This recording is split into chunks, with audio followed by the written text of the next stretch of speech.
Hello everyone.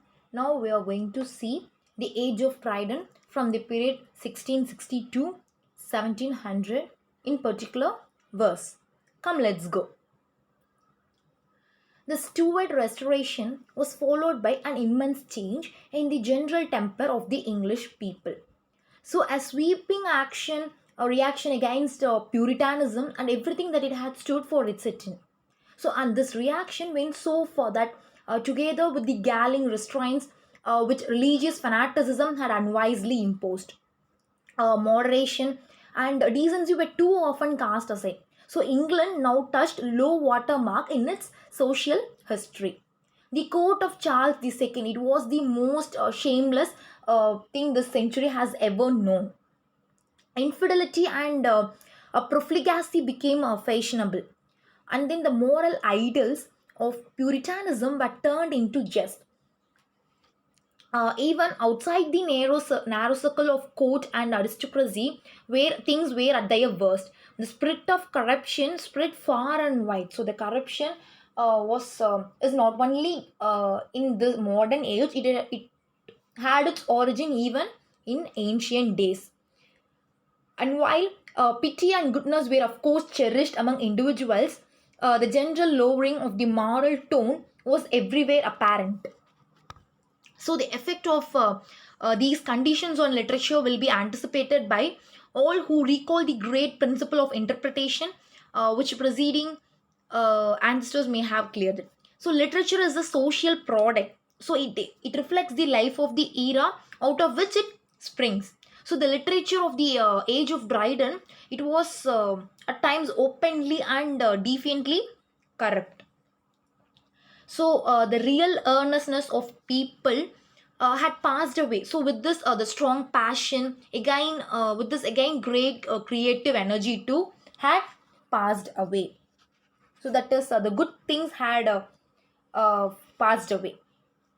Okay. And then the poet did not allow his thoughts to wander off with Spencer into fairyland, or to explore with Milton the mysteries of heaven and hell. He made his verse the vehicle of argument, controversy, personal and political satire. So the era of the versified pamphlet had begun.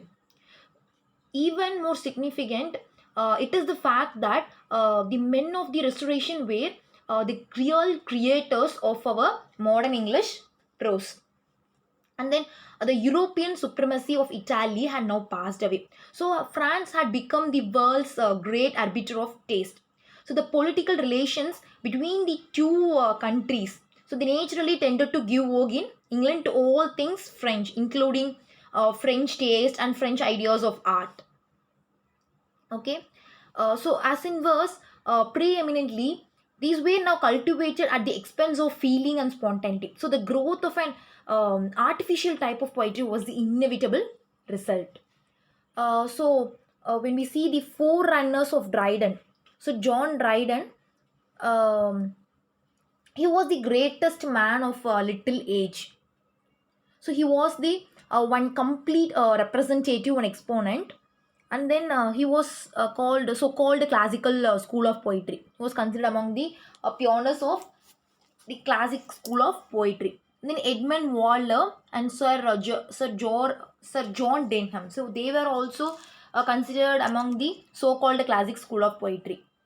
And then they too were the reformers of English versification. So the reshaping of the heroic couplet is the principle of Waller. Okay, so it should habitually close. So it should habitually close with the end of the second line. And then Dryden, so he was born at Aldwinkle, All Saints, Northamptonshire in 1631, and he was educated at Westminster and at Trinity College, Cambridge, and he settled in London about 1657. He wrote his first poems of any importance, the heroic stanzas on the death of Oliver Cromwell, Astrea Redux, in celebration of the happy restoration of Charles II. And then in 1670, he was made poet laureate. And 1681 opened a new chapter in his career with the publication of his great satires in verse, Absalom and Achitophel.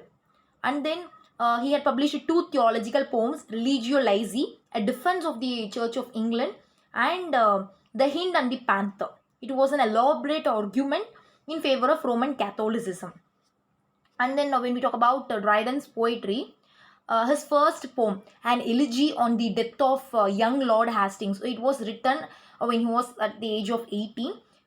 And then his heroic stanza, so it was written when he was at the age of 27. So the language will be of bombastic and somewhat crude. Okay, and then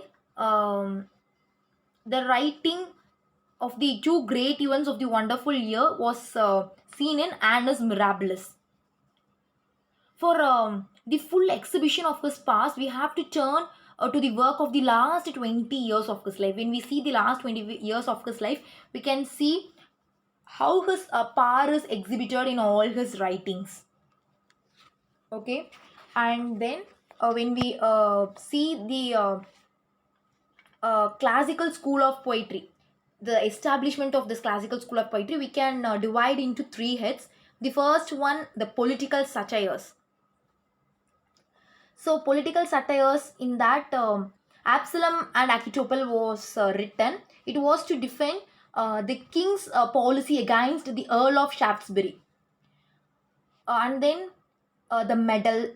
It was a further invective against Shaftesbury and MacFlug. We all know that it was a personal attack on a former friend, Thomas Shadwell, who had replied to the medal in a poem filled with abuse.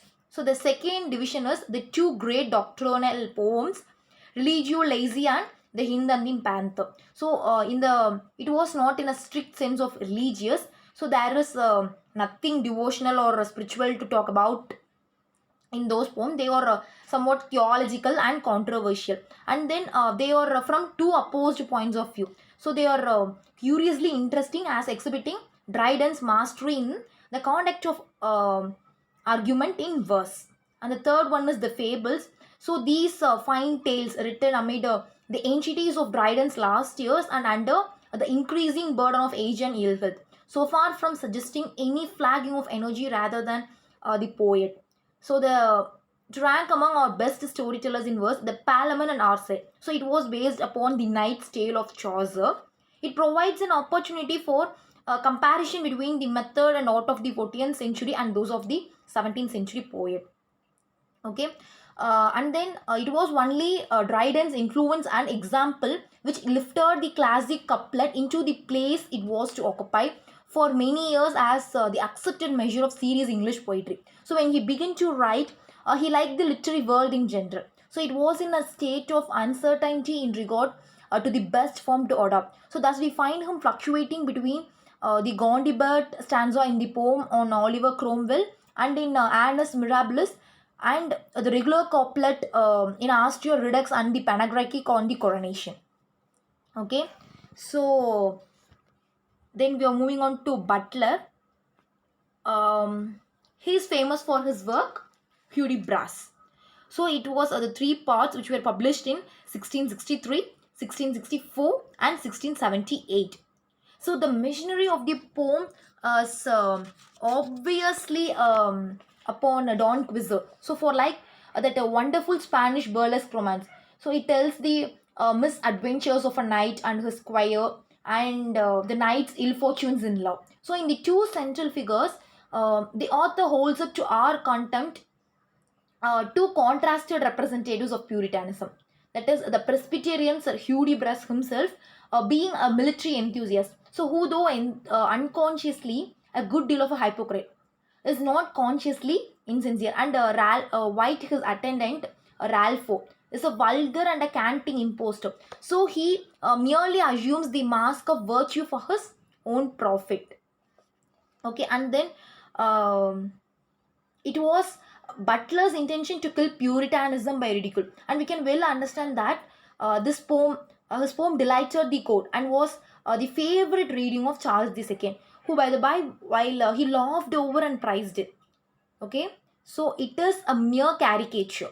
So he saw only the extravagance and Carltonianism, which were of course often associated with Puritanism, but its greatness and strength, the elements which rendered it so important in the making of history. He could not or would not see, at least he gave them no recognition in his work.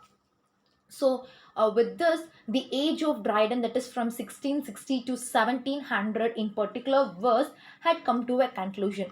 I hope you're clear with all the points I have mentioned before. So, thank you. Thank you for watching.